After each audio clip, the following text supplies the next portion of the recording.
prazer poder voltar, né? A nossa igreja, o nosso seminário. E hoje nós vamos tratar de um tema muito interessante, né?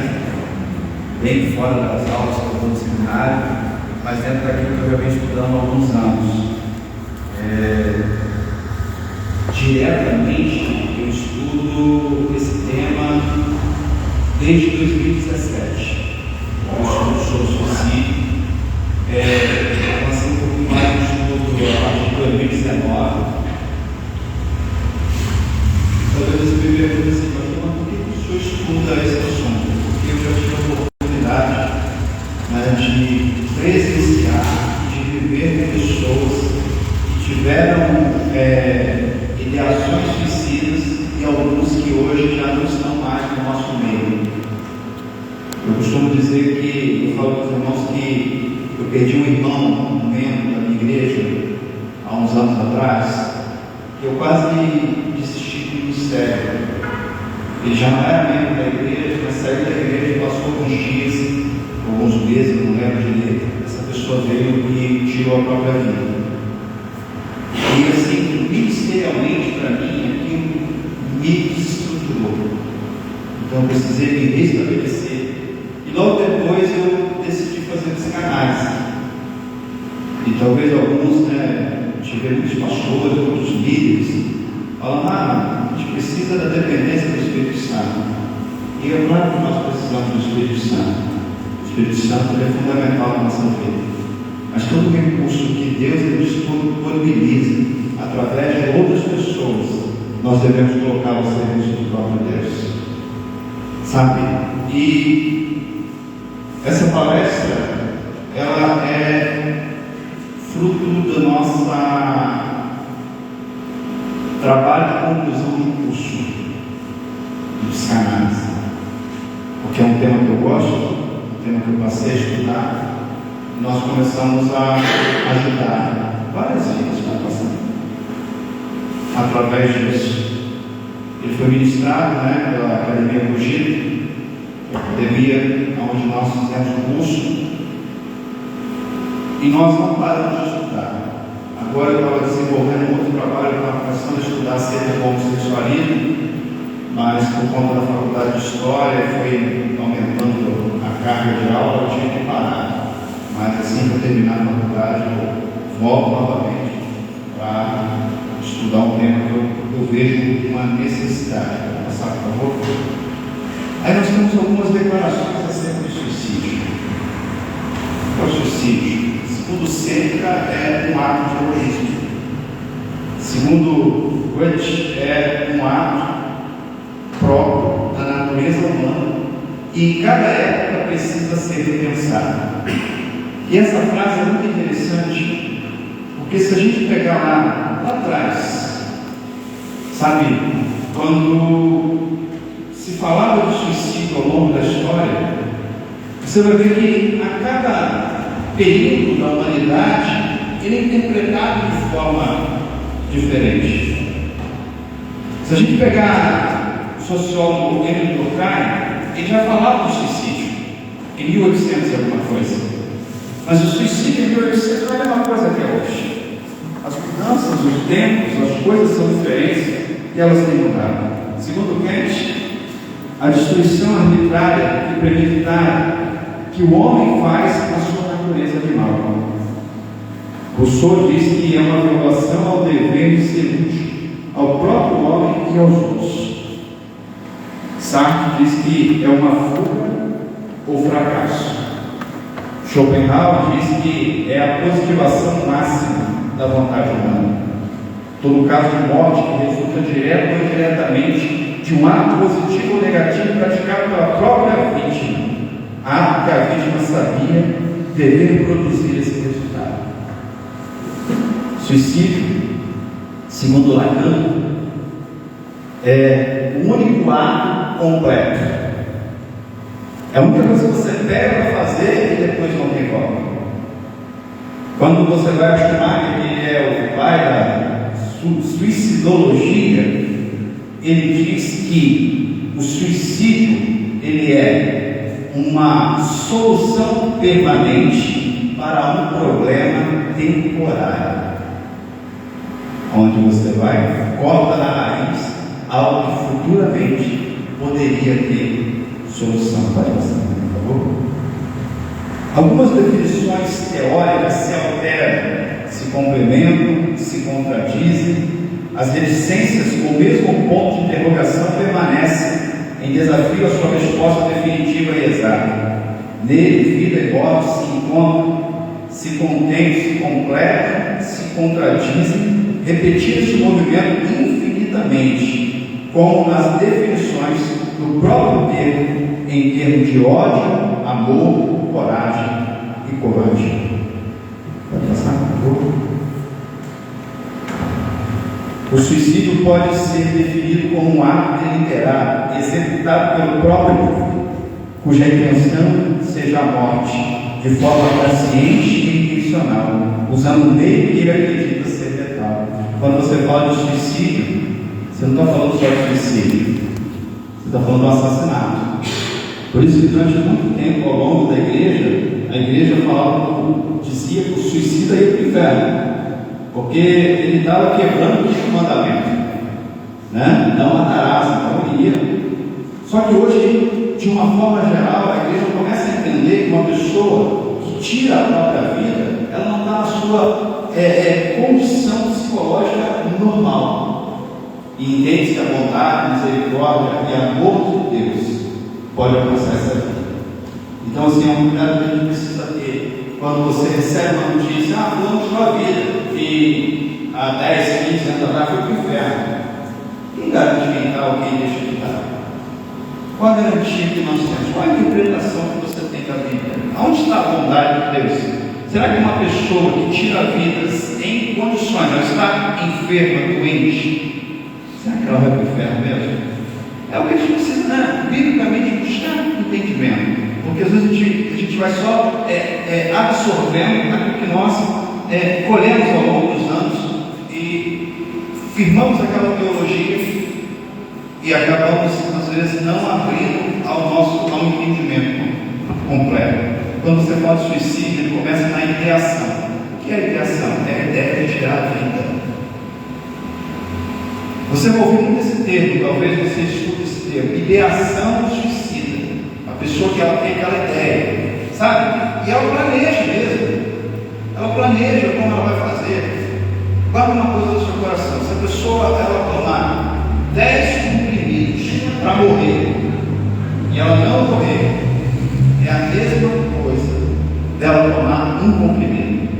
A ideia é a mesma, a execução pode ser diferente. E essa ideia ela vai aumentando de acordo com o tempo. E é um cuidado que a gente precisa ter. Tem a questão do planejamento e a própria tentativa. Mais para frente nós vamos estar falando sobre isso. A cada uma pessoa que consegue tirar a vida, 20 pessoas tentam. A cada uma que consegue, 20 já tentaram. Há uma história, na antiguidade, né, a greco-romana, havia uma tolerância entre os gregos e os romanos.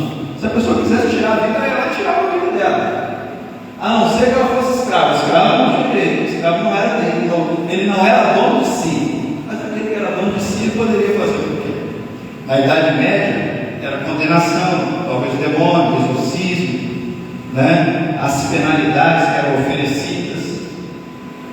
Se a gente pegar na cultura, né, asiática, japonês, ele tem aquela, né, de tirar a própria vida para fugir da vergonha, para fugir da vergonha, para sair. E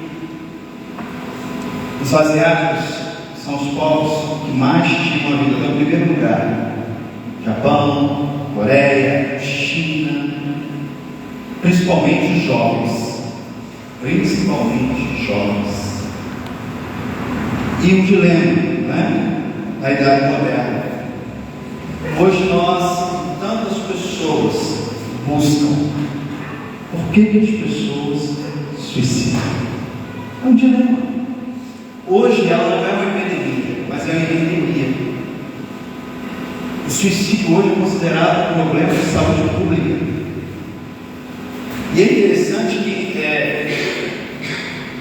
a partir de 2017 o suicídio ganhou assim, uma notoriedade muito causa do 13 Manson, né? Aquela série americana que fala de Hannah, aonde ela suicida, onde ela tira a vida. Se você não assistiu, você pode anotar aí, você vai entender um pouco mais como uma jovem, adolescente que sofre bullying e tira sua vida.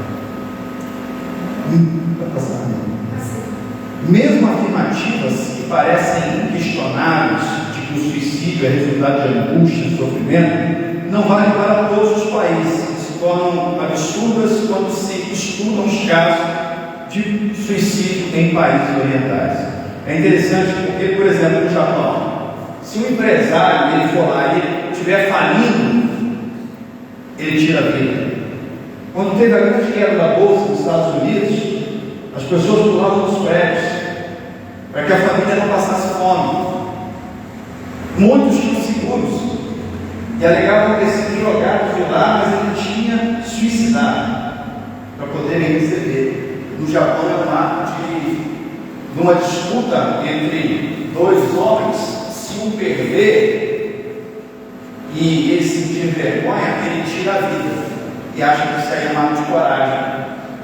A cultura leva a isso. Para nós, se uma pessoa não enfrenta as suas realidades ou não vence as suas realidades, nós interpretamos essas pessoas como covardes, não é assim? Eu sempre escutei muita gente falar assim: não, o suicida é um egoísta, o suicida é um covarde. Só quem já passou por algum estado de doença mental, como depressão, alguns transtornos do comportamento, sabe o que é isso. Interessante que agora eu não tenho atendido mais por falta de tempo, mas eu atendi bastante lá na igreja. Agora só temos irmãos da igreja, basicamente, mas eu já atendi bastante pessoas lá na igreja. E algumas pessoas às vezes chegavam para mim e falavam assim: ah, pastor, hoje eu estou muito triste. Aí eu olhava assim e falava assim: tá, como é que você está se sentindo deprimido? Não, pastor, não é depressão, não, é tristeza mesmo. Aconteceu isso, aconteceu aquilo. Porque quem teve depressão, ele sabe quando está deprimido de novo. Ele sabe quando a depressão está chegando. Quem nunca teve, fica se autodiagnosticando. Ninguém pode dizer que tem depressão, que já teve depressão, sem ter passado por um médico e o médico fazer uma avaliação. Se você se sente triste demais, se sente num estado assim, meio que se sentindo depressivo de uma forma geral, você precisa procurar um médico, para que o médico faça uma avaliação e para que através da avaliação, do diagnóstico aí que ele fizer você possa ser tratado. Porque tem muita gente que não é, eu estou assim em casa, eu estou com depressão. Você foi ao médico? Não foi ao médico. Ela mesmo se diagnosticou por conta dos sintomas que, entre aspas, de uma forma geral todos conhecem, mas a pessoa precisa passar por o médico diagnosticar. Se ela tiver ali, precisar ser medicada, porque muitas pessoas, através da medicação que o médico dá ali, aquele sintoma, vai embora, passa. Ajuda ele a resolver. Eu lembro uma vez, chegou uma irmã na igreja, professora, e ela não estava se sentindo bem, ela sentou e começou a conversar comigo. Começou a primeira sessão, daqui a pouco ela começou a segunda sessão, eu falei com ela assim: você não vai ficar chateado se eu te orientar a fazer algo? Ela falou assim: não, eu te oriento, pastor. Eu falei assim: eu creio em Deus e no poder da oração. Nós oramos. Você sentiu mudança? Ela: em algumas áreas sim, em outras não. Em qual área mudou? Ela foi lá e falou as áreas que mudou. Agora, essa área que não mudou, faz o seguinte: procura um médico. E nós orientamos ela e ela procurou ali um psiquiatra, porque há como se diz?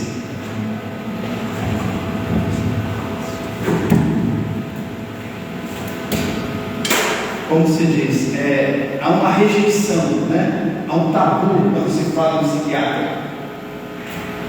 E ela falou assim: Pastor, mas eu sou professor, você está falando que eu sou doido? Eu falei, não, não estou falando que você é doido. Eu falei assim. Aí eu brinquei com ela assim, não, deve ser doida, né, professora, né? Aí ela começou a rir, que eu estava. Falei, não estou falando isso, estou falando que o que você está passando precisa de um especialista. E aquela irmã foi e procurou um psiquiatra. A doutora foi lá, conversou com ela, falou para ela, você continua lá tratando com o pastor, que é o psicanalista, e trata comigo também. Acabou, resolvido. Sabe, e às vezes a gente tem esse preconceito. Falando de suicídio no mundo, ela é a segunda maior causa de mortes entre jovens de 15 a 29 anos. Mais de 800 mil tiram a vida por ano. Irmãos, é assustador.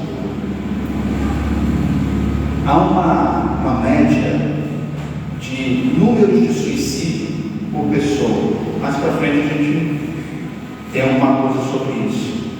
No Brasil, a média era entre 5,6 e 5,7. Na pandemia, essa média pulou para 8 por um número de 100 mil pessoas. Aí você pega o Brasil com 200 milhões de habitantes e aí você começa a ver o número de pessoas. Aproximadamente a cada 27, 30 minutos morre uma pessoa. Uma pessoa tira a própria vida. Por isso é visto o suicídio hoje como algo que precisa ser tratado como um problema de saúde pública. No Brasil, 11 mil tiram a vida por ano, em média, no Brasil. Quarta maior causa de morte entre jovens de 15 a 29 anos. Terceira maior causa entre homens de 15 a 29 anos. Mulheres é a oitava maior causa entre 15 e 29 anos.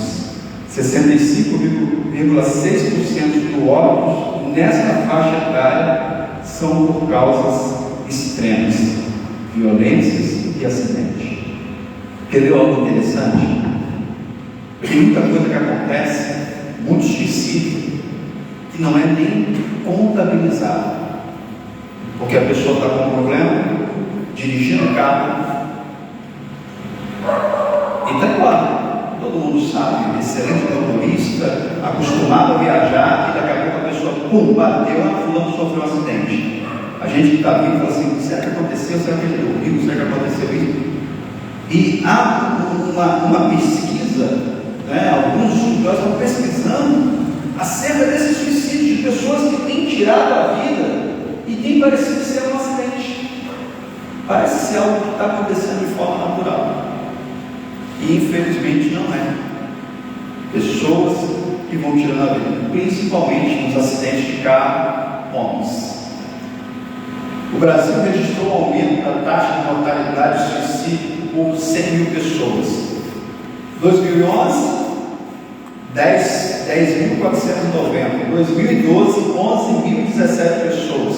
2013, 11.186. 2014, 11.220. 2015, 11.736. E nós não temos os dados pós-pandemia. Imagine como está agora, porque nós sabemos que na pandemia aumentou o número de suicídio. De acordo com os dados da OMS, cerca de 3 mil pessoas por dia desistem de viver. O que significa que a cada 40 segundos uma pessoa se mata. Ainda estima-se que para cada pessoa que consegue se suicidar, 20 ou mais tentam e fracassam em suas tentativas, e que a maioria dos de 1 milhão de suicídios a cada ano poderiam ser previstos e evitados. Irmãos, uma coisa eu aprendi esses anos estudando acerca do assunto. O suicida avisa. A pessoa que está predisposta avisa. O que nos falta às vezes é estar atentos, sabe? Estarmos atentos aos sinais que essa pessoa ela vai transmitindo. Alarmantemente, é uma das 3 principais causas de morte entre jovens e adultos de 15 a 34 anos. Ainda que a maioria dos casos aconteçam entre pessoas de mais de 60 anos, informações da Organização Mundial de Saúde assegura que a média de suicídio aumentou 60% nos últimos 50 anos, e em particular nos países em desenvolvimento. Aí nós temos um gráfico, né? Logo depois eu vou pular o gráfico para a gente poder, depois o Danilo pode colocar no grupo, pode passar aí a palestra para quem quiser, pode ser, tá bom? Aí tem aqui a questão da mortalidade, né? Quero que você passe um pouquinho. Aí a relação de suicídio e transtornos mentais. Pode passar? Pode passar? Esse aí. Aí aqui nós temos uma das maiores causas do suicídio, que é essa relação do suicídio com transtornos mentais, né? E é interessante porque muitos, né, aqui começa na parte de aula ali, ó, que muitos não têm nem diagnóstico, porque a pessoa sabe, eu estou me sentindo deprimido, mas ela não chegou a ir ao médico, ela não chegou a procurar um especialista. Muitos não têm noção daquilo que ela está passando, e ela começa a ter problemas, porque nós temos aqui, ó, 35% daquela parte amarela ali, estão ali na faixa dos transtornos de humor. Aí você pega, quais são os transtornos de humor? É o comportamento bipolar, borderline, a própria depressão. Grande parte das pessoas que sofrem de transtornos que afetam o humor, e a depressão está dentro desses, são sujeitos que estão dentro de uma área muito grande de risco de sofrer, de cometer o suicídio. Interessante que a esquizofrenia já é um pouco mais. Porque se a pessoa estiver tratando, tomando remedinho direitinho, né, foi ao médico, tomou remédio, agora parou, sem autorização médica, o risco de cometer suicídio, sabe por quê? Porque o que o esquizofrênico vê? Ele vê bicho, ele ouve vozes. E às vezes você lida com certas pessoas, eu estou com depressão. Tá, com depressão. Mas eu ouvi uma voz mandando eu me atirar debaixo do carro. Eu ouvi uma voz mandando eu fazer isso. Ela precisa de um tratamento, sabe por quê? Porque de repente o que ela acha que é depressão não é depressão. Principalmente se for crente. Demônio não pode ser crente também na igreja, demônio não é. Tá? De repente ela está passando por algum transtorno. Vai passar dentro. Para a gente pensar, os suicídios resultam de uma complexa interação de fatores biológicos, genéticos, psicológicos, sociológicos, culturais e ambientais. Em 97% dos casos, segundo vários levantamentos internacionais, o suicídio é um marcador de sofrimento psíquico ou de transtornos psiquiátricos. Se a gente parar aqui e perguntar, quem já sofreu dor psíquica? Às vezes você sente aquela dor física, né? Bateu o pé, mas aquele tormento, aquela perturbação. Hoje há síndrome do pensamento acelerado. Pessoas que deitam, dormem, não conseguem nem dormir mais, não conseguem descansar, acordam sobrecarregados. E o que nos leva muito a essa síndrome do pensamento acelerado? Excesso de informação. Às vezes um excesso de informação tão grande que você vai chegando a um nível que você não consegue mais descansar. O corpo não descansa mais. Você fica o tempo inteiro. Deitou, dormiu, acorda e está cansado do mesmo jeito. Alguém que já passou por isso? Deitar, dormir, levantar e está cansado do mesmo jeito? Parece que não consegue, porque a mente não para. E é interessante a questão do sonho, né? Eu sempre falo a questão do sonho. Muitos de nós não lembramos mesmo que sonhamos, né? Mas sonhar é importante. É importante você deitar, dormir e sonhar. O sonho geralmente a produção do nosso dia a dia.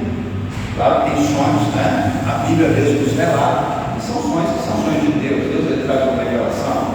Mas grande parte do nosso sonho são produção daquilo que nós vivenciamos.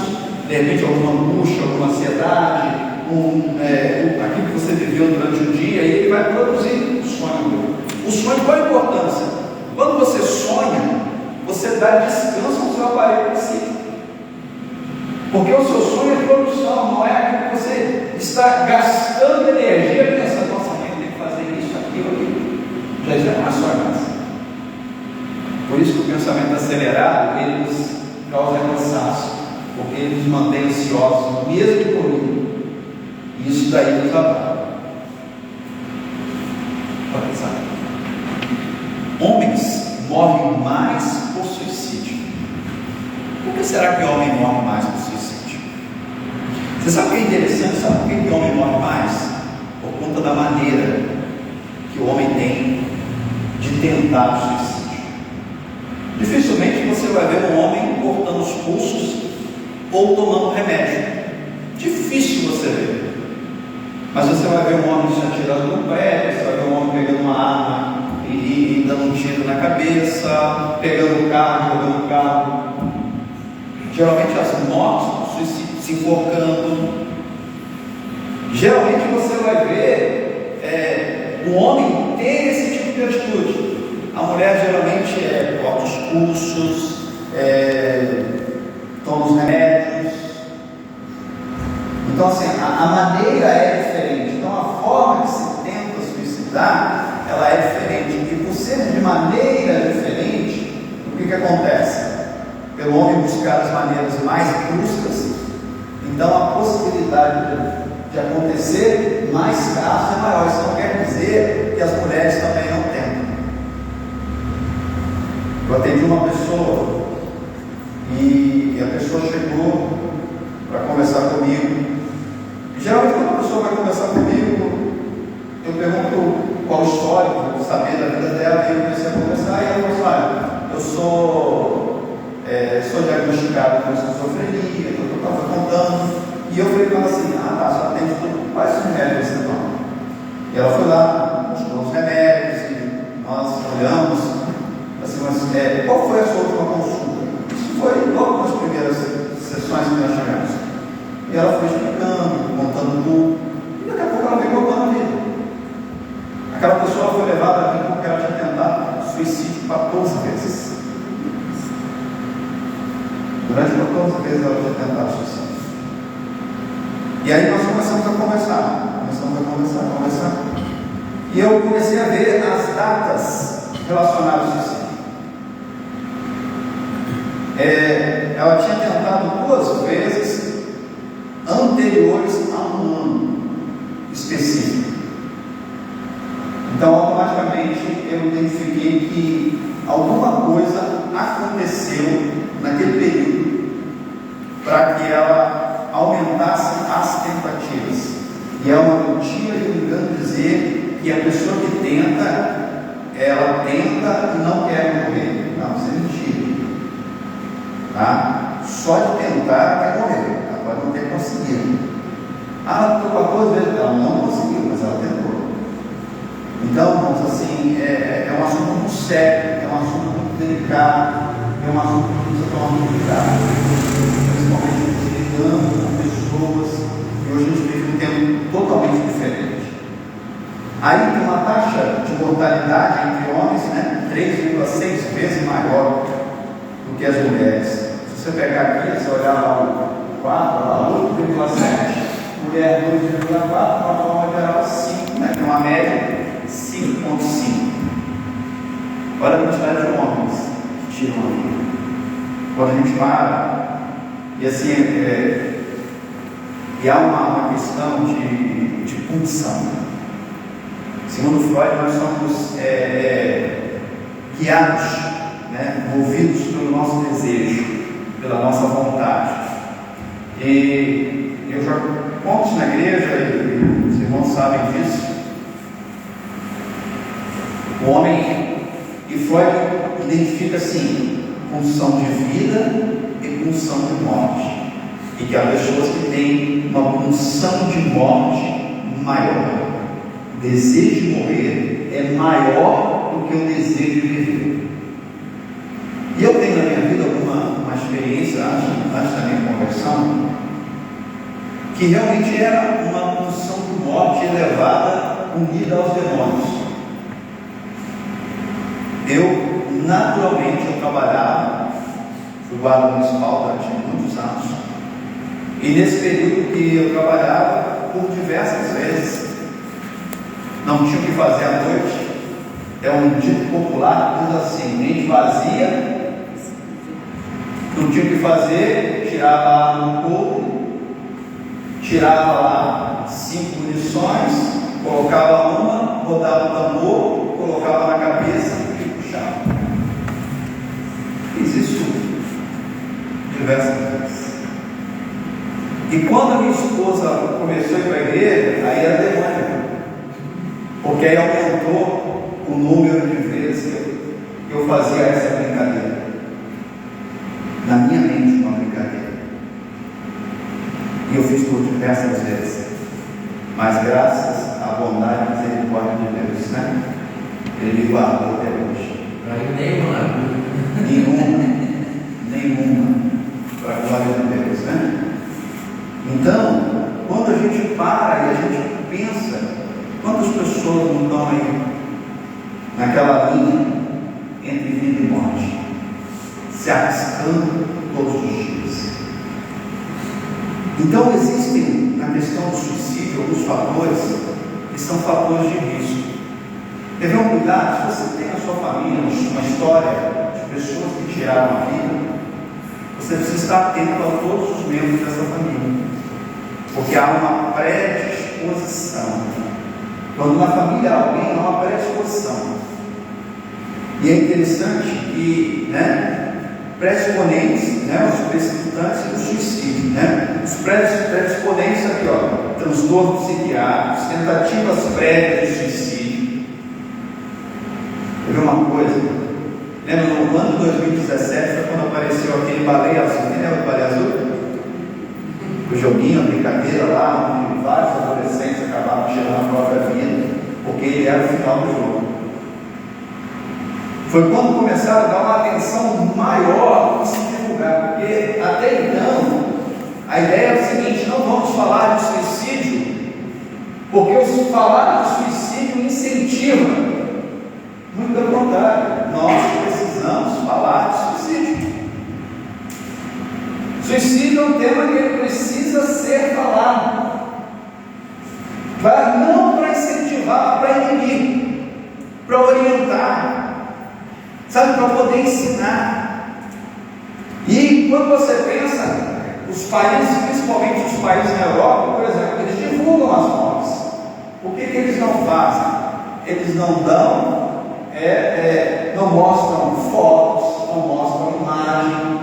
Aí toda vez que eles se colocam, falam assim: olha, uma pessoa tirou a vida. Aí eles vão lá e colocam assim: olha, em tal lugar tem um atendimento psicológico para quem precisa. Sabe o que a gente precisa disso? Nós temos no Brasil um dos trabalhos mais lindos para ajudar pessoas a serem do suicídio, que é o CVV. E são os voluntários que ouvem aquelas pessoas que estão desesperadas. Aí você tem aqui, tentativas prévias, suicídio na família. Lembra que eu falei? Quando você tem na sua família caso, há uma predisposição e deve ficar atento. Se eu não fizesse psicanálise, se eu tivesse estudado um pouco, eu ia falar que é demônio familiar, mas é algo que a gente precisa tomar algum cuidado. Abuso sexual na infância, impulsividade, agressividade. necessidade. É interessante essa questão do abuso sexual, tá, irmãos? Porque muitas pessoas que sofrem abuso, elas levam assim, durante um longo período da vida, elas levam a vida dela normal, mas uma hora só.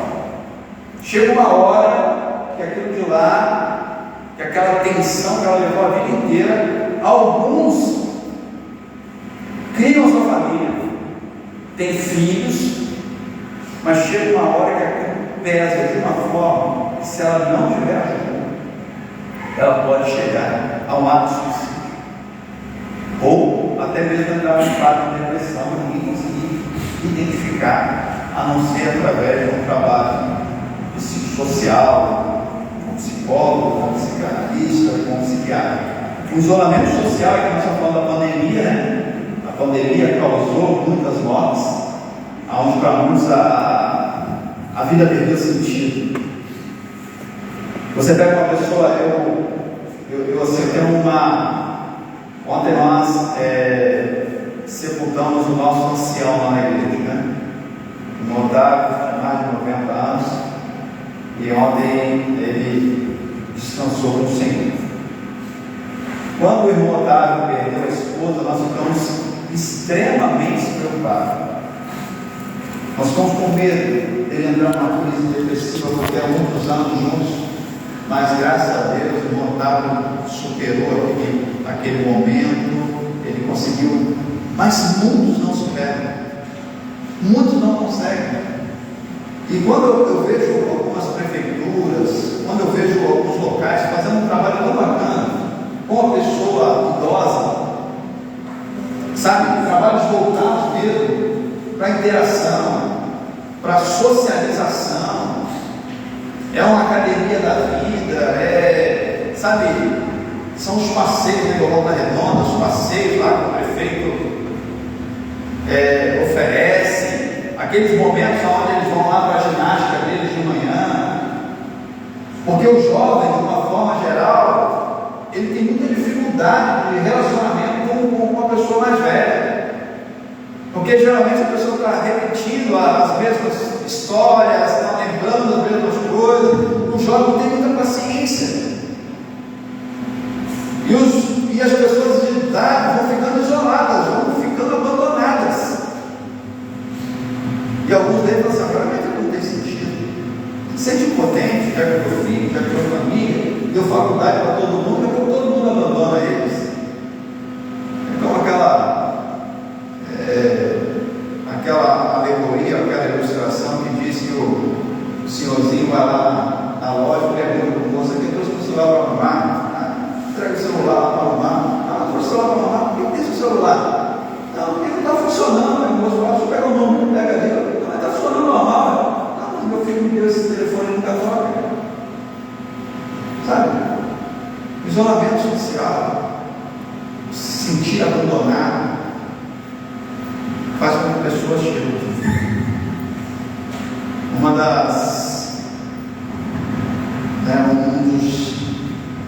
Um dos sintomas de pessoas que sofrem, de borderline é essa sensação de abandono. Qualquer coisa que a pessoa faça, não sei se está bom, começa a incomodar. Eu lembro que tem uma pessoa que ela chegou comigo, começou a conversar. Eu atendi ela durante um período e eu falei para ela assim: fica chateada comigo não, mas eu indico que você procure um psiquiatra, porque você, nesse tempo que nós estamos conversando, tudo me indica que você sofre de transtorno de borderline. E passou um ano, me procurou, 2 me procurou.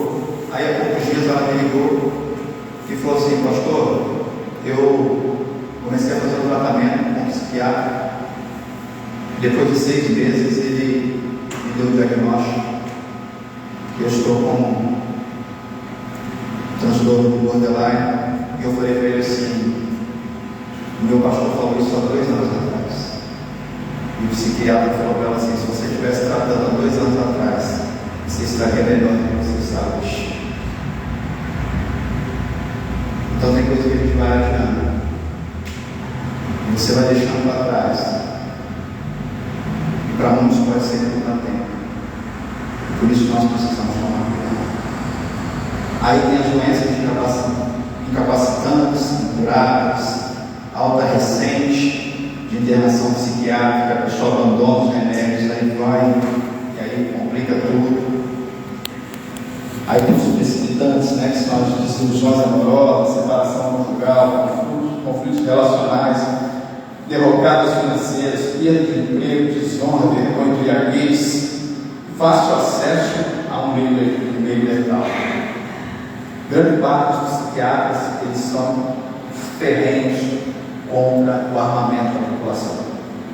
Grande parte deles é contra que a população se arme, porque é um dado, os países onde as armas são liberadas, o nível de suicídio é maior. Você acha que você vai estar se defendendo, mas o nível de suicídio ele é maior. Aí também alguns aspectos, né, psicológicos do suicídio, né, nas tentativas de entendimento. Várias pessoas tentaram entender acerca do suicídio, né, as teorias de Freud, né, o dualismo funcional, né, o suicida busca atingir primitivamente o objeto de amor perdido, introjetado, aquela ideia de eu não tenho mais isso, eu perdi, eu não vou alcançar, e a pessoa tira a vida. Isso aí é luto e melancolia, um dos livros de Freud, 1917, né? Foi um dos primeiros livros que eu li acerca do tema sobre depressão, porque a depressão é um nome de melancolia, né? E é interessante o comportamento. Nossa, eu estou tão melancólico, né? Eu estou tão depressivo. Então essa ideia, né? Algumas teorias psicodinâmicas, né, de Paul Bencher, que diz que motivação é inconsciente para explicar o suicídio. Desejo de matar, desejo de ser morto, desejo de morrer, suicídio crônico, focal, orgânico, inconsciente. O homem contra si mesmo, né, no nível dele. Então, às vezes, nós lutamos contra nós mesmos. Nós sabemos que a grande parte, pelo menos a maioria das nossas batalhas, elas não são externas. A maioria das nossas batalhas, elas são interiores. Quando nós conseguimos resolver as nossas batalhas interiores, nós conseguimos vencer o que vem pelo exterior. Aí tem as teorias cognitivo-comportamental, né? Desamparo aprendido, uma tentativa de suicídio representaria uma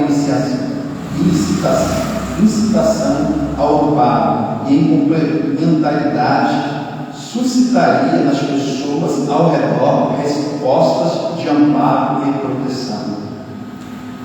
Nessa teoria, há uma ideia do suicida querendo chamar para si a atenção das pessoas, né? De trazer de volta aquilo que se perdeu. E aí eles falam dessas teorias humanistas, né? O modo inautêntico de viver acarretará escolhas existenciais inadequadas, levando a pessoa ao vazio existencial e à falta de sentido para a vida, buscando o suicídio como uma possível saída. Eu estava ouvindo um psiquiatra falar hoje, e é interessante que ele, falando do suicídio, ele falou que na Rússia, o que foi feito na Rússia? Aumentou o imposto sobre os destilados. Chegou um período lá que eles aumentaram o imposto sobre os destilados, vodka, conhaque, essas coisas. Aí eles foram aumentar o imposto. Com isso, eles fizeram com que as pessoas que bebiam muita bebida destilada passassem a beber cerveja, onde o teor alcoólico era menor. Consequentemente, aconteceu na Rússia e em outros países da Europa, o que aconteceu? Diminuiu o nível de suicídio. As drogas, as bebidas, e como esse aumento fez com que a Europa fosse caindo. Uma outra coisa pseudologia. Estado psíquico de alguém prestes a se matar. A palavra do grego, né? Psiqueiros. Trata-se de uma dor intolerável, vivenciada com uma turbulência emocional interminável.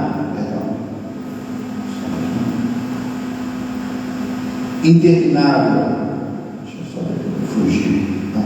Interminável, uma sensação angustiante de estar preso a si mesmo, sem encontrar saída. Decorre do desespero e não ter necessidades psicológicas básicas atendidas. A combinação de desespero e desesperança leva à necessidade de um alívio rápido.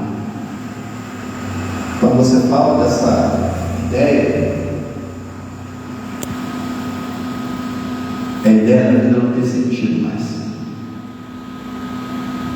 Quando aquilo não há o que possa te manter vivo, você não tem esperança. E durante muito tempo a gente ouvia falar que a pessoa quer suicidar, é demônio. Está com depressão, falta oração. Quando a gente vai para a palavra de Deus, a gente vê tantas pessoas que passaram momentos assim, momentos de depressão, momentos de angústia. Ontem nós conversávamos, eu e o Casey, né? Num momento lá, meu carro estava com uma saudade tão grande de mecânico. Tinha 6 meses que ele passava por lá, então ontem ele decidiu, já que eu não levo ele, resolveu, não vou parar. Parou para poder levar ele no mecânico para matar a saudade, pastor Elício. Aí ele está lá no mecânico matando a saudade dele. E nós conversávamos acerca do cativeiro babilônico, e eu falava com ele acerca do Salmo número 139, quando os arpistas ali se negam a cantar, né? Eles estavam tão deprimidos pelo fato de não estar na Babilônia, que eles perderam a motivação de fazer o que eles amavam. Alguns estudiosos dizem que eles cortavam o polegar só para não ter que tocar mais as armas em terra estranha. E a gente conversava sobre o cativeiro babilônico, e olha que não nem era cativeiro, não era igual ao Egito, uma terra de escravidão, mas segundo Jeremias era onde você podia casar, ter filhos, plantar, crescer, aumentar sua família e ganhar dinheiro. E mesmo assim perdeu o sentido para eles. Se você vai ao Salmo 42, porque estás abatido a minha alma, porque te perturbas dentro de mim, espere em Deus e eu ainda te louvarei. Está além da nossa questão religiosa, está além da nossa fé. Você vai ver homens e mulheres cheios do Espírito Santo, lutando todos os dias contra a depressão, contra a ansiedade, contra transtornos psicológicos. O aspecto psicológico do suicídio, de uma forma geral, existem 3 características próprias do estado em que se encontra a maioria das pessoas sob risco de suicídio: ambivalente, ideação de pensamento suicida. Ambivalente são pessoas que são indecisas, oscilantes, dúvidas entre viver e morrer, sentimento momentâneo de infelicidade. Tem impulsivo, provocado por eventos psicossociais negativos, impulsos transitórios, minutos ou hora, rejeição, fracasso. Aquele que foi trabalhar hoje, chegou lá, o cartão não está no quadro mais, ele começa a lembrar do monte de conta que ele tem para pagar, ele desce lá triste porque foi mandado embora. No impulso aí ele pode atirar uma ponte, jogar na frente do carro. Eu perdi um amigo há pouco tempo assim. Estava passando por alguns problemas, pouco tempo não, deu um ano lá um pouquinho, passando por alguns problemas, algumas dificuldades. Estava atravessando da Amaral Peixoto para o Aterrado. Aí provavelmente pensando acerca dos problemas, das dificuldades que ele estava vivendo. Se atirou da ponte, aí veio um carro embaixo para completar o trabalho, chegou a própria vida. Tem um rígido, né? Que é aquele constrito, fixo, violento, ele vai procurar a maneira mais rápida. Eu tenho na minha família uma triste história de um tio que tirou a própria vida. E é interessante essa questão familiar. Teve um dia eu estava em casa, a Beth aqui comigo, ela sabe disso. Eu estava em casa e Deus ele incomodou muito para mim na casa de uma tia minha. E eu realmente não queria sair de casa, estou cansado, e Deus me incomodando para ir. E eu falei, não, está mandando eu vou. Vesti uma roupa e fui, cheguei a casa da minha tia. Sentia Deus falando comigo, pergunta de fulano, eu perguntei do meu primo. E a minha tia, você está lá atrás. E eu fui, aonde ele estava. Quando eu cheguei lá, ele estava com a corda pendurada, o pescoço já tinha chutado o banco. No tempo de eu chegar e segurar pelas pernas dele. Ele estava ia tirar a própria vida. O rapaz da minha igreja, ele foi da minha igreja, me tirou a vida. 2 vezes eu tirei. Por 2 vezes. Eu estava em casa, a esposa ligou e falou, pastor, fulano saiu daqui muito nervoso. E eu estou preocupado com ele. Entrando no carro e saindo. Na minha mente tem um lugar assim, quando eu cheguei naquele lugar, a pessoa estava parada lá na frente. Vou. Falei, pastor, quando ele acabou de conversar. Por 2 vezes. E logo depois ele foi e tirou a própria vida. Tem um outro caso. Estava com um filho doente na armação. Ela com o filho doente na armação, o demônio chocou assim: ele está vivendo isso por causa de você. Eu estava em casa na época, não tinha carro. Deus me incomodou, peguei um ônibus, fui parar na armação. E só que eu não fui para o hospital. Eu fui para a ponte. Ninguém tinha me falado nada. O Espírito Santo me guiou aquele dia. Eu fui para a ponte. Olha o que você está fazendo aí, cara? Não, meu filho está no hospital por minha causa e eu ouvi uma voz que se eu tirar minha vida ele vai sobreviver. Eu falei, não, ele vai sobreviver, você também, vem cá. E fui com ele no hospital, chegando lá, nós oramos. 2 dias depois o garoto estava em casa. Sabe? Então a gente precisa estar muito atento. Então, essa história com suicídio é algo que vem na minha vida há muito tempo, e hoje eu só estudo sobre o assunto porque é algo que eu pretendo ajudar as pessoas. E quando a gente fala sobre isso, há um mês específico, né? Hoje nós estamos na nossa aula aqui, mas um mês que é tirado para se falar mais, para ter palestra, é o mês de setembro, e é chamado de Setembro Amarelo. É o mês de prevenção ao suicídio. Dia 10 é o Dia Mundial de Prevenção ao Suicídio. E por que Setembro Amarelo?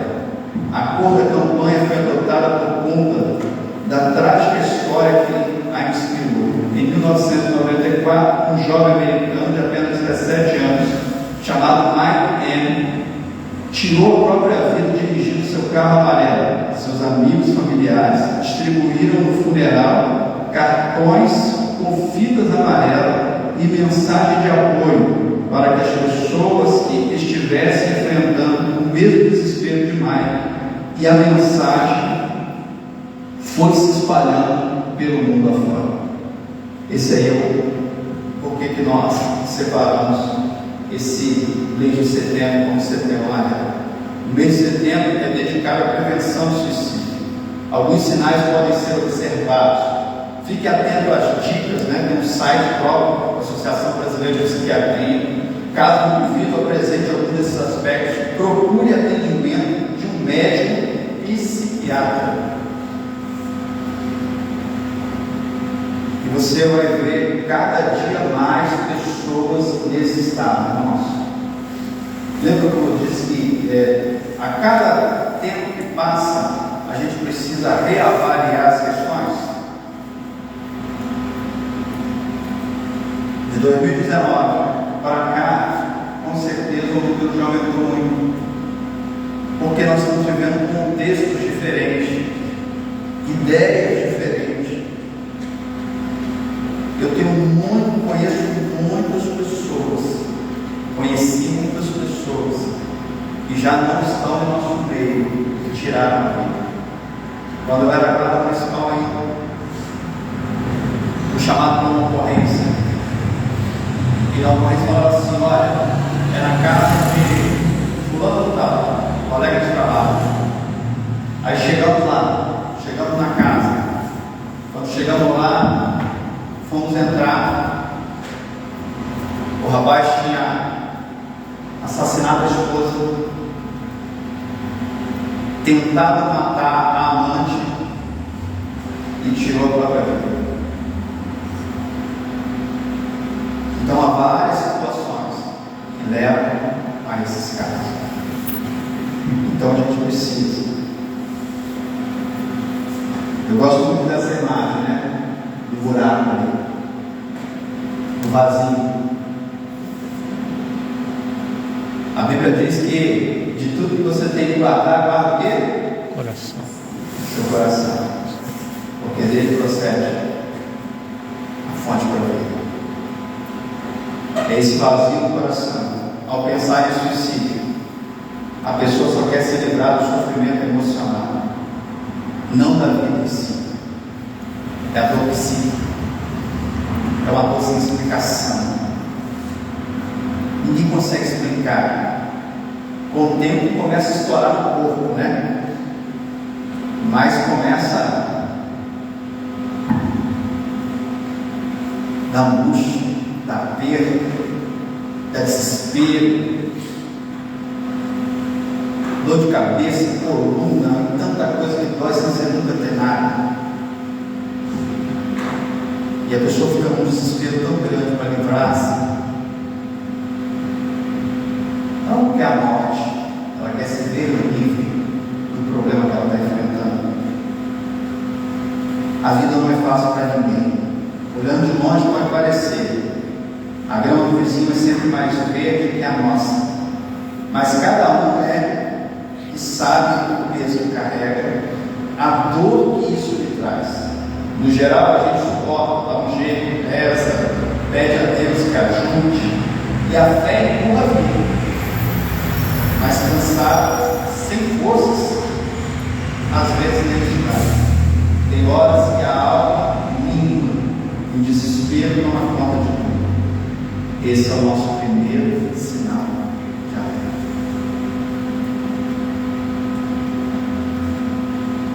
Desespero, um tsunami de emoções. O desespero ele vem como um tsunami. Ele invade, devasta, agrava a aflição reinante, esmaga a alma, inunda tudo em volta, uma angústia amarga e insuportável, paralisa qualquer ação. A pessoa se vê sem saída. É uma treva, é a treva. Esses dias eu estava preparando uma mensagem para pregar e eu ia falar um pouquinho sobre fé, sobre esperança. E me veio uma ideia acerca daquele que perde a esperança. Você já viu que vamos pegar um exemplo de um casal. Pega um casal, né? Se a gente estava viajando, aí eu estou dentro do carro, né? Aí a Beth está assim: nossa, sua mulher fala muito, né? Aí eu só olhei para ela assim, ela não está de falei nada, né? Porque eu lembrei acerca da mensagem, né? Mas ela tem que falar mesmo, eu tinha acordado, né? Vou voltar, pronto. Aí fomos. Você já viu que quando um casal ele começa a ter problemas, o esposo começa a reclamar da esposa que fala muito? Só que é só ele que reclama. A amiga gosta de ouvir a voz da esposa, as outras pessoas gostam de ouvir, fulano. E sabe por que isso acontece? É porque a pessoa só foca no problema. Quando você está nesse tsunami, você só está vendo o problema. Você não consegue enxergar que ao lado pode haver alternativas.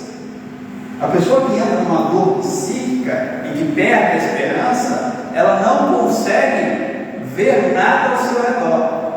E por isso entra nesse desespero. Não há esperança nem perspectiva de melhora. O sofrimento parece que veio para ficar de vez e que será eterno. Não há propósitos, nem planos de vida. A fé de tsunami arrastou com ele. Tem uma passagem bíblica, 1 Reis capítulo 19. Ele fala quando o profeta Elias ele sai, ele pede a morte, ele sai do ar. No versículo 9, o Senhor pergunta para ele: o que faz aqui, Elias? Né? Ele está lá na caverna. É interessante que ele vira para o Senhor: Senhor, quero a morte. Ele pede a morte ali para o Senhor, mas na verdade ele não queria morrer. Não era a intenção dele, mas ele pede. Aí você fala assim: mas o que levou ele a isso? Poxa, o cara matou 450 profetas de Baal, mais 400 lá de Azera, desceu fogo do céu, fez milagre, fez chover, e aquela coisa toda. Depois o cara vai e pede a morte. Olha para quem está do lado e fala assim: cansaço. Pode falar que está do lado: cansaço. Quando você está cansado, uma palavra pode te machucar. Quando o cansaço espiritual, quando o cansaço psíquico vem uma palavra, ela tem um peso tão grande. Imagine só, olha que aquele homem viveu. Se ele mantém a mesma fé que desceu o fogo do céu, ele vai gargalhar com a palavra que vai tirar a sua morte. Mas ele estava tão cansado. E muitos que hoje tiram a vida estão vivendo cansaço. Estão chegando num nível de cansaço que eles não suportam mais. Ruminação intensa de pensamentos e afetos. A pessoa remoe mágoas, afetos, busca erros, mágoas, recentes no fundo do baú, se sente vítima da vida, do acaso, dos que ela acha que não colaboram, ou não se importaram o suficiente, se ressente, achando que ninguém se importa com ela, combina perdas, rancores, e muitas vezes mostra raiva. Outra é só tristeza, porque tristeza a gente aprende, é muito melhor aceitar que a raiva. Tem gente que não consegue pôr para fora, né? E ela vai se entristecendo, vai se entristecendo, se entristecendo. Falar cura. Falar cura. A psicanálise é basicamente cura pelo falar. Quando você vai a um psicanalista, quando você procura um psicólogo, você não está sendo curado pelos psicotrópicos, pelos remédios. Você está sendo curado porque você está verbalizando as coisas que estão te machucando. Falar cura. Falar restaura. Por que os homens têm mais dificuldades de receberem curas nessas áreas psicológicas? Porque eles têm mais dificuldade de se abrir. O homem chegar e conseguir se abrir, muitos só conseguem depois, sei lá, quando é cerveja ou quando sofre alguma coisa. Por que aquele que bebe se torna um tagarela? Porque está cheio de coisa lá dentro, que aí não tem coragem de falar que não está bom. Aí aquele efeito da bebida faz com que ele coloque para fora. E ele começa a falar coisa. Já viu que muitos, você vai numa festa de família, né, onde tem a mistura, uns são evangélicos, outros não. Aí a festa começa uma maravilha, todo mundo brincando, não sei o que, tudo. Aí chega uma hora que tem gente que bebe, aí começa o tal de lavar a roupa suja. Começa a falar: por que o cara está falando isso? Aí você fica pensando: por que está falando isso?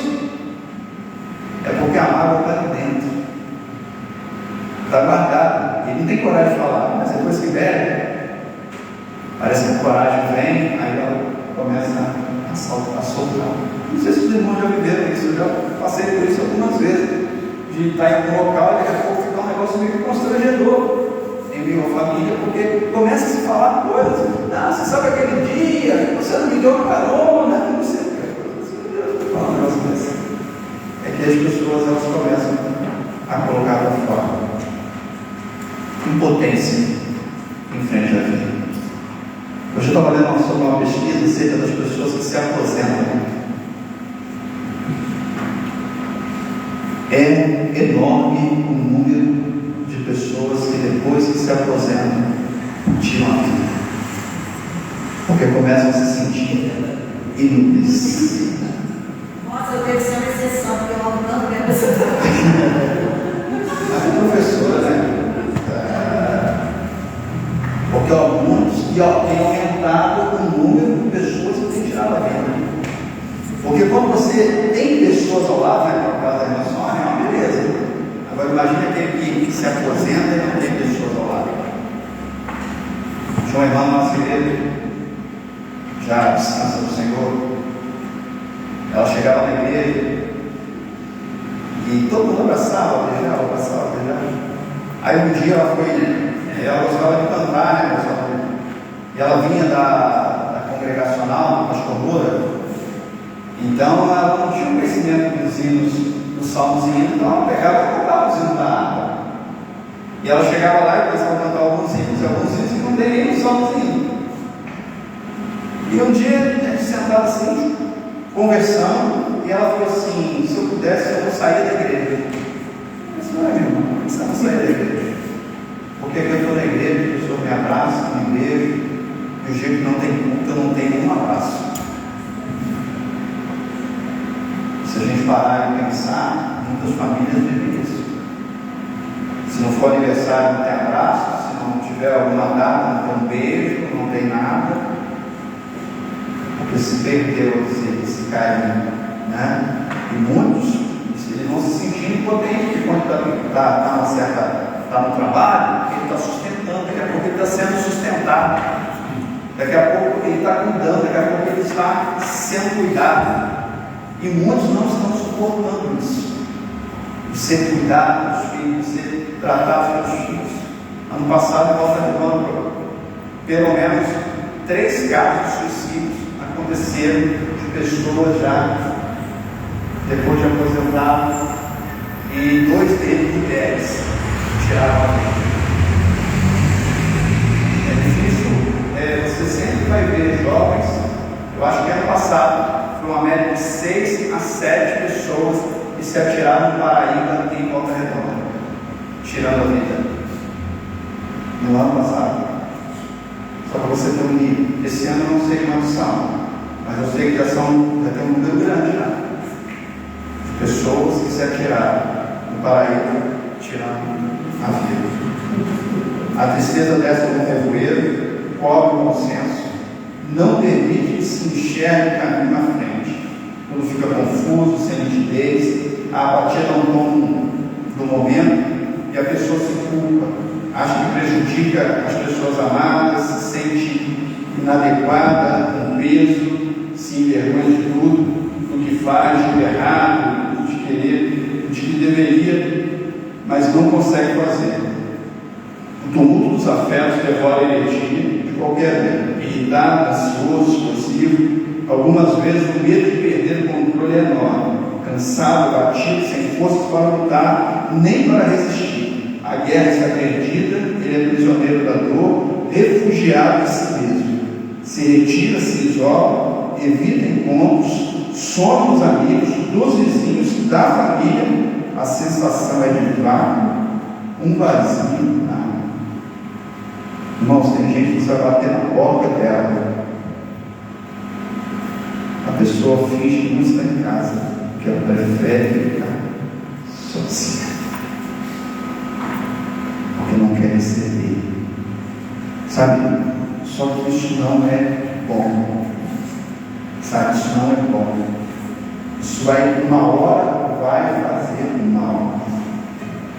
Há uma alteração de hábitos, desleixo geral, a pessoa já não liga para nada, sabe? Toca lá o dano, já não corta aquilo, já não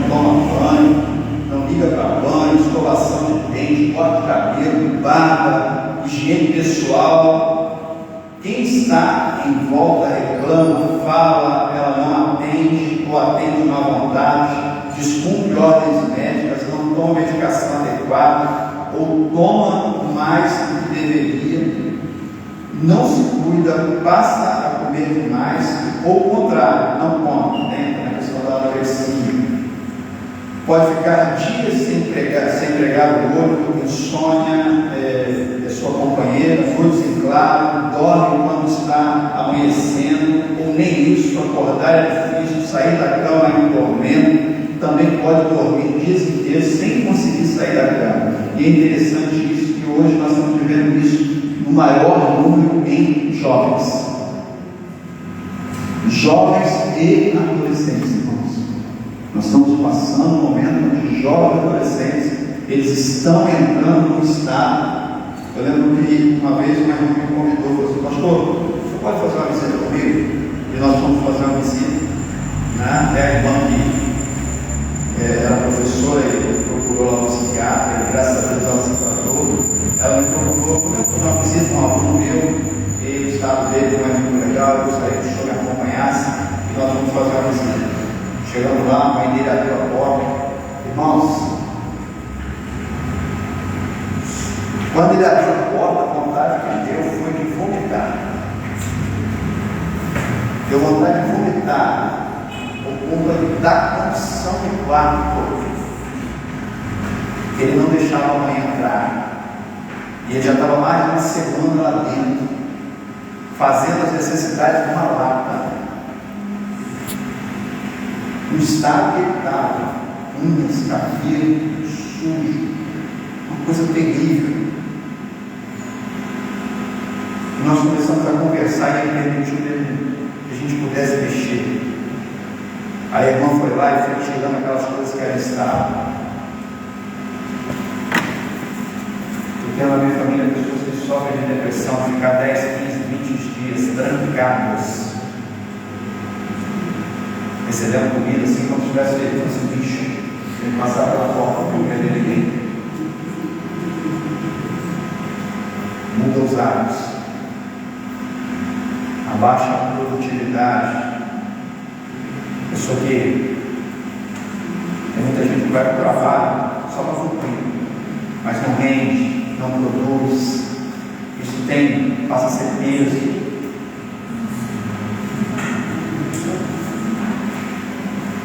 Não consegue, ela vai se cansando. Automutilação. Automutilação, comportamento perigoso.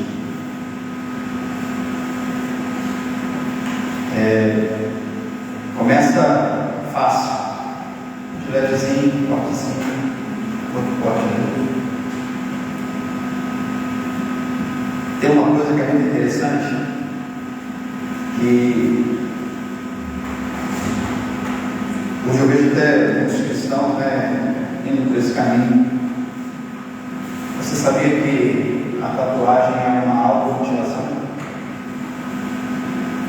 Sabia que aquele desenho bonito que você faz, aquela coisa bonita que você faz no braço, dentro da área da psicanálise e da psicologia, é uma automutilação? Tem muita gente que não tem coragem de passar um gilete no braço, mas ele enche um pouco de tatuagem. Ele está se automutilando, até mesmo sem perceber, porque está achando que é bonito. E alguns, a mutilação é tão grande que eles tampam o rosto.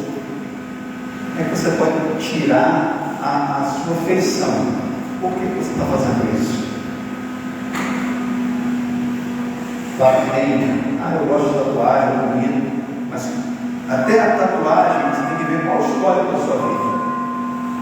Dependendo do histórico da sua vida, a tatuagem é só um reflexo de um problema psicológico que você já está trazendo. E é um cuidado que você precisa ter. A automutilação acontece muito e começa com a gilete, pessoas se mordem. Tem gente que não passa gilete, está se automutilando. A ansiedade é interessante porque a pessoa ansiosa já começa com a unha, daqui a pouco o tanto do dedo. Se tiver bastante elasticidade, levanta o dedo do pé e tira também.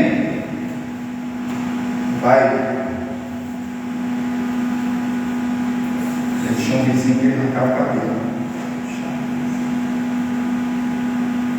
Automotivação. Pessoas que se automotivam mostram que estão precisando de ajuda. Aos que se importam, se queimam, se batem e se flagelam. Também aos que desprotegem pessoas, que jogam roleta russa com a vida, dirigem em alta velocidade, muitas vezes bêbados e drogados, fumam demais, bebem demais, são formas de se matar. Um suicídio passivo parece que foi por acaso. Olhando bem, não foi. Despedidas e preparações de partida. Pessoas que tentam se matar se despedem, pessoalmente ou em redes sociais. Deixam bilhetes, mensagens, posts, procuram por pessoas queridas que não viam há muito tempo, arrumam seus papéis, organizam seus pertences, armários, doam objetos de valor ou estimação e se despedem de alguma forma. Nem sempre a gente percebe, nem sempre é claro. E aqui a gente recebe pessoas com os processos de despedida. Irmão, vários. São vários. Eu estou precisando fazer isso aqui porque, vai lá que eu vou. Mas olha a ideia. Antes da nossa. Podemos passar o vídeo para a gente dar aquela parada? Você jogar o som aqui.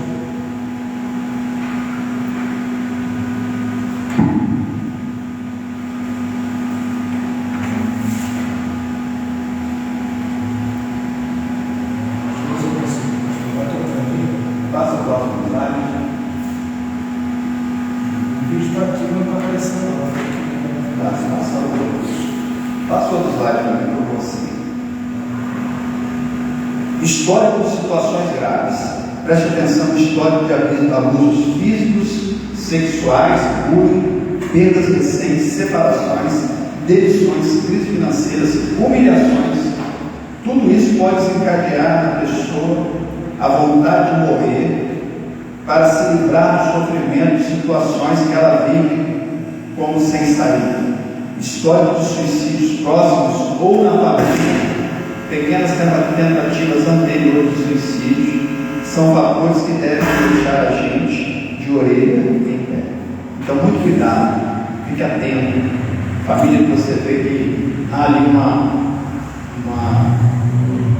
uma família organizada, a tendência ao suicídio é muito grande.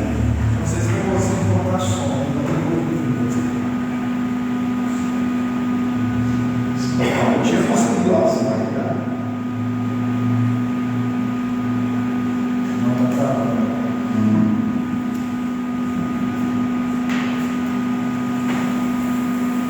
Então, com isso eu vou colocar aqui. O 9 é melhores escutas.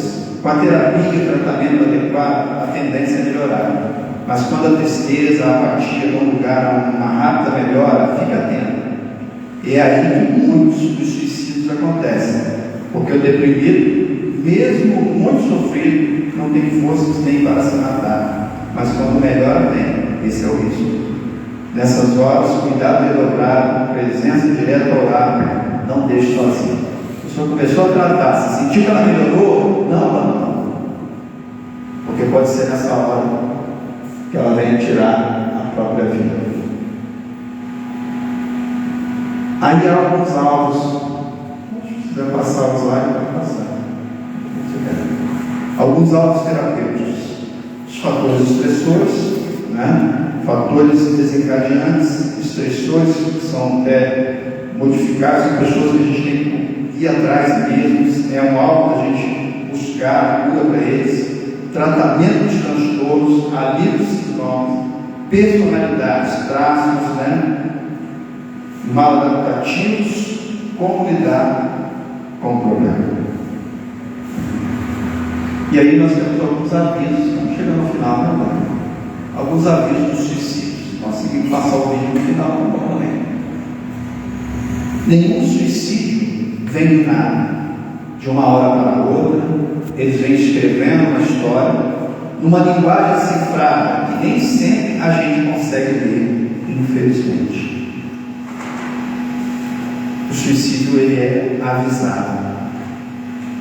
Os avisos vêm. Eu não aguento mais, eu quero sumir, dormir, não aguento acordar mais, ir embora, numa viagem sem volta, não quero mais dar trabalho, não tenho saída, eu não queria ter nascido, é melhor mesmo morrer. É comum as pessoas próximas desvalorizarem o aviso. Sabe? Tem pessoas desvalorizando. Você não vê, quer aparecer. Não vai para esse lado. Porque se a pessoa tirar a vida, você vai se arrepender de não ter ficado atento. Dizem que quem quer se matar não avisa. Não é assim que funciona. Quem fala não faz. Engano seu. A pessoa fala e faz. Cão que ladra morde também. Quem se mata avisa. É preciso reconhecer os sinais, encarar de frente, olhar de olho, esclarecer. Você está pensando em morrer? Você está me dizendo que quer se matar? Sabe, verbalizar a ameaça assusta. Quando a pessoa fala, você quer fazer isso mesmo? Tem certeza? Faz com que a pessoa leve um susto ao ouvir de outra boca a sua ameaça. Seus medos, muitos suicídios são cancelados assim.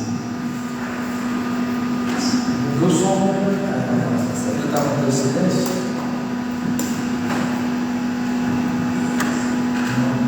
Isso é o microfone.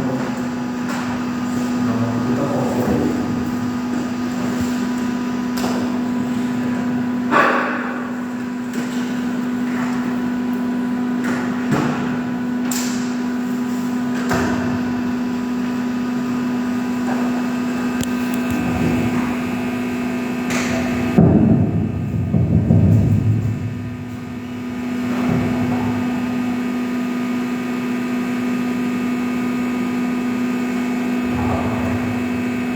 Eu fiz.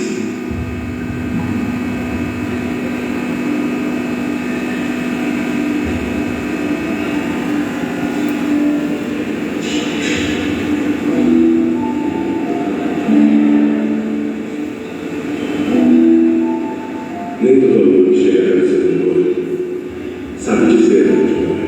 Eu preciso que pare. Que pare o quê? Eu preciso que tudo pare. Pessoas, a vida. O que quer dizer não precisar que a vida pare? Eu não sei. Porque isso parece uma coisa bem séria de se dizer. Eu sei. Desculpa, eu não quis dizer. Isso. Ela disse que não queria dizer aquilo. E eu cometi o erro de acreditar nela.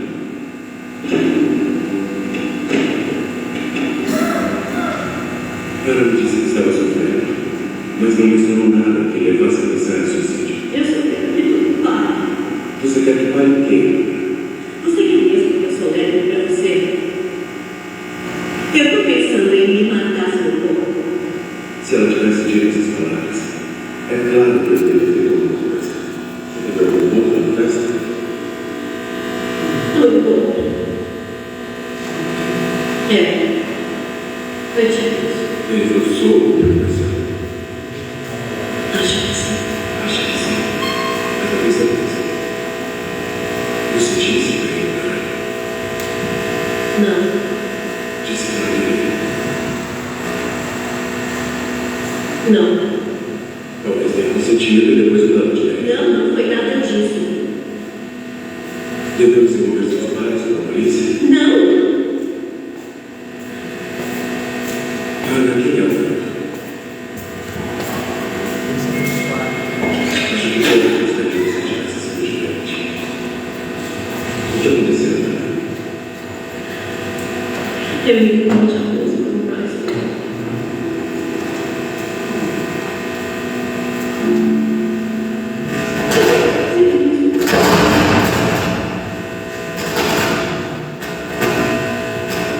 As melhores realmente você fazer nada.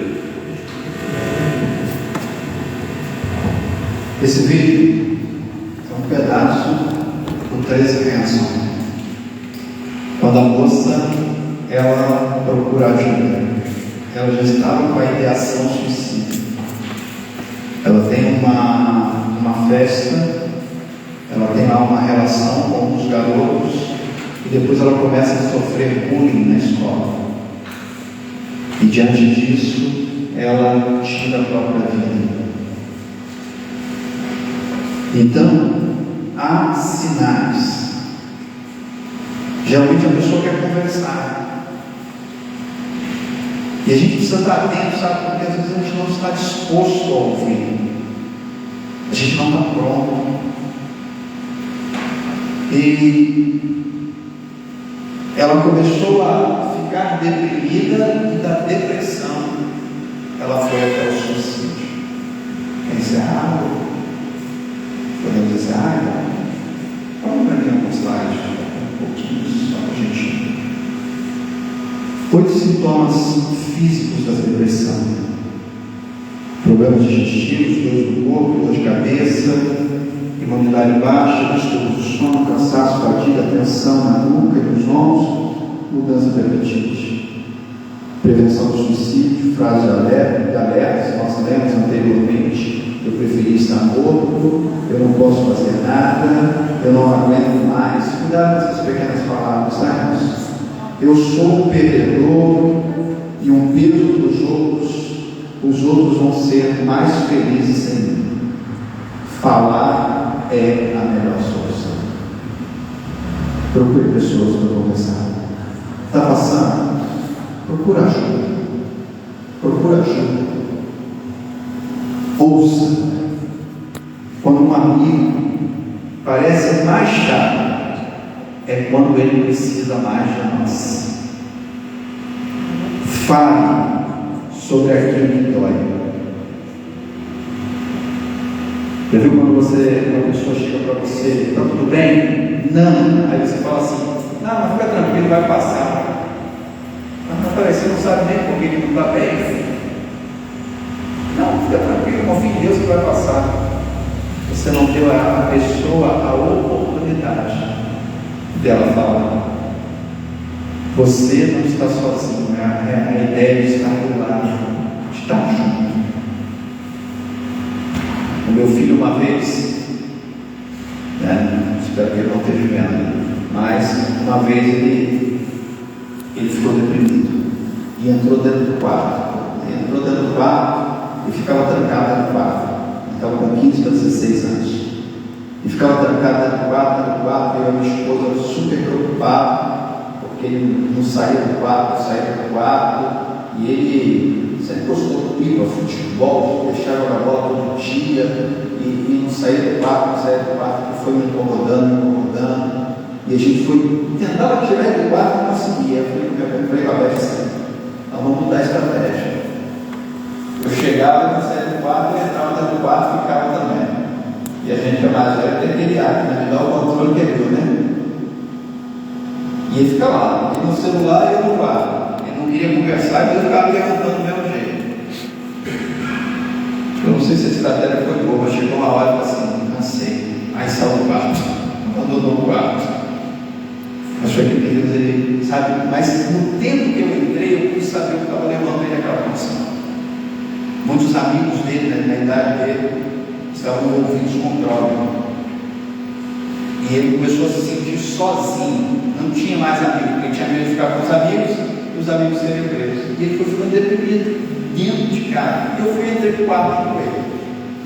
Nós ficamos ali, graças a Deus.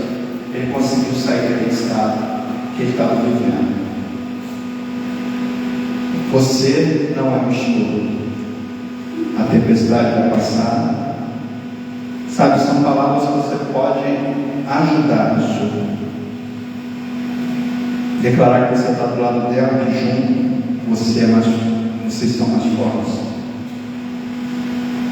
E se no caso você não é um amigo, mas é a pessoa que precisa, não tenha vergonha de procurar ajuda.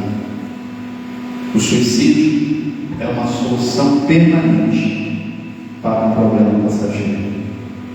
É importante entender que quem quer tirar a própria vida precisa de motivos para continuar, razão para seguir, renovar o seu amor próprio, vontade a se cuidar, a se querer bem, mas para isso precisa de apoio, para reaprender a viver e, enfim, compreender que a vida sempre vai em frente.